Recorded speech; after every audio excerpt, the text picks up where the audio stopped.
ചതഞ്ഞും കിടക്കുന്ന, അല്ലെങ്കിൽ പൂർണ്ണ തീഷ്ണതയില്ലാതെ പണ്ടത്തെ ആവേശമൊക്കെ നഷ്ടപ്പെട്ട് ഓരോ നാള് കഴിയുന്നതിനനുസരിച്ച് ആദ്യ സ്നേഹം നഷ്ടപ്പെട്ടുകൊണ്ടിരിക്കുന്ന, അതുകൊണ്ട് വലിയ പ്രതികൂലമൊന്നും ആർക്കുമില്ല. എന്നാൽ പ്രതികൂലം നിനക്കുണ്ടോ, അതിൻ്റെ അർത്ഥം നിന്റെ അകത്ത് തിളയ്ക്കുന്ന ഒരു വിശ്വാസമുണ്ടെന്ന, നിന്റെ അകത്ത് ചലഞ്ച് ചെയ്യുന്നൊരു വിശ്വാസമുണ്ടെന്ന.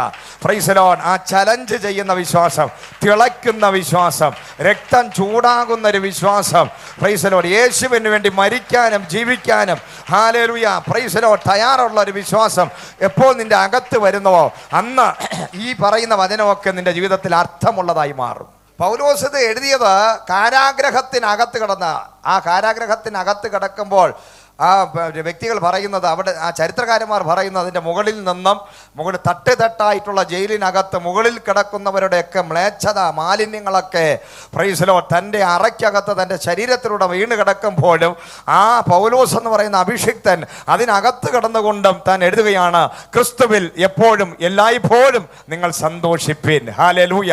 അപ്പോൾ അത്രയും വലിയ വെളിപ്പാട് ക്രിസ്തുവിനെ കുറിച്ച് പ്രാപിച്ച ഒരു ഭക്തനാണ് ഇത് എഴുതിയത്. ഹല്ലേലൂയ.